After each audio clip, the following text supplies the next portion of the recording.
Hadrian's Wall, the edge of an empire.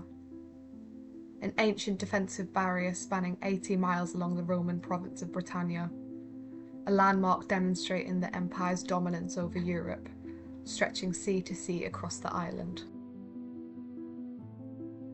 The wall begins in Cumbria, Bowness on Solway, and ends in the Segedunum Fort, placed in the aptly named town of Wallsend, 4 miles east of Newcastle upon Tyne.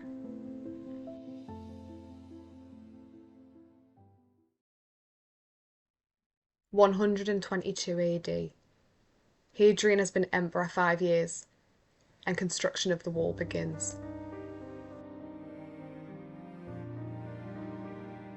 "80 miles of stone fortified with mile castles, forts, and turrets. Identifying defence of the empire's borders as Hadrian's utmost priority. His predecessor Trajan was committed to expanding the scope of Roman territory. Therefore, when Hadrian took the imperial throne, he swiftly grew anxious about rebellion in certain parts of the empire, particularly Caledonia. Caledonia was the name given to what is now considered the Scottish lowlands. Caledonians referred to a multitude of Celtic tribes that inhabited Britain before and during the Roman conquest. Otherwise known as barbarians, they have been described in contemporary accounts as fierce, red-headed warriors, with a legacy encapsulated by the phrase, "too warlike to contain." Hadrian was the first to build a wall, 80 miles long, to separate the Romans from the barbarians.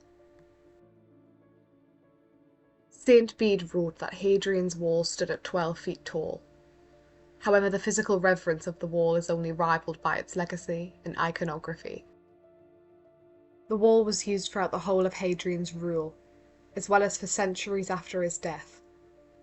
A stone glove which tightened the Romans' grip on Britain. Still today dispersed among the north of England, history books, and popular culture, providing inspiration for similar monuments in fantasy books, television, and video games. By the beginning of the 5th century, 300 years after Hadrian's Wall was built, the empire's authority over Britain dissipated. Legions withdrew, soldiers returned home, only decades before Rome's demise in 476 AD.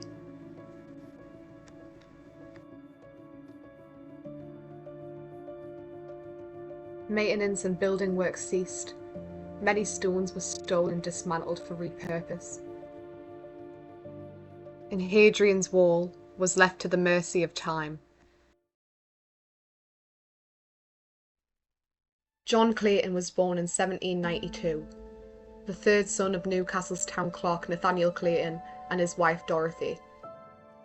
John's great-grandfather established the Clayton name in Newcastle, and the family gained a reputation as accomplished lawyers, with Clayton Street in Newcastle city centre deriving its name from the family's success.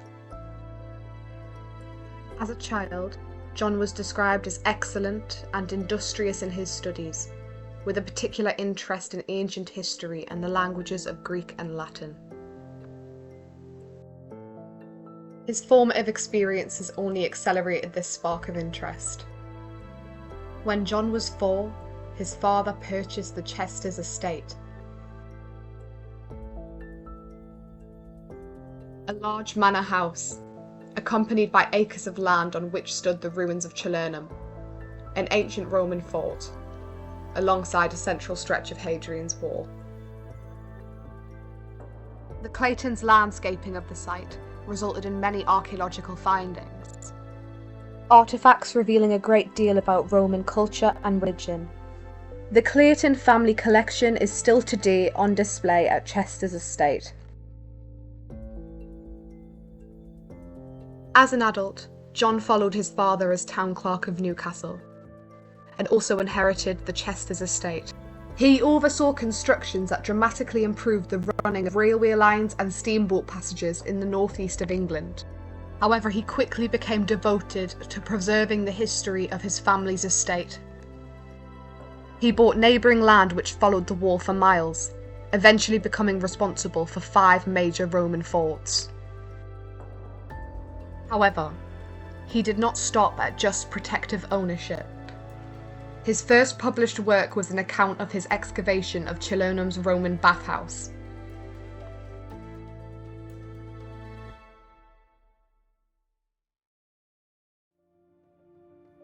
This was followed by John Clayton excavating Hadrian's Wall itself, along with its mile castles.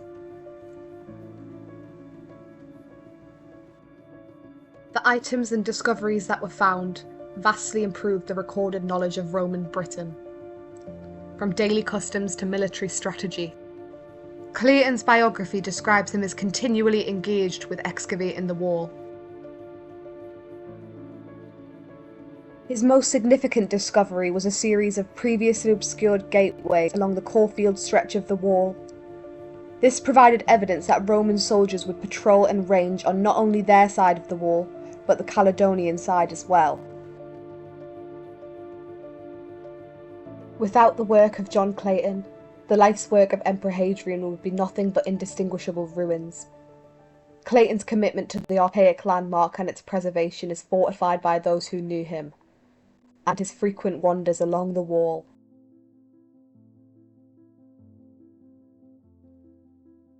On the hills he breathed the freshest air. His limbs were braced with exercise, and his mind was pleasantly occupied in examining trench and mound, camp and castle, and imagining the struggle which had been carried on centuries before by the Roman and Caledonian forces. On these occasions he was often accompanied by friends visiting him at Chesters, who were glad to avail themselves of his kindly aid in acquiring a complete knowledge of Hadrian's great work.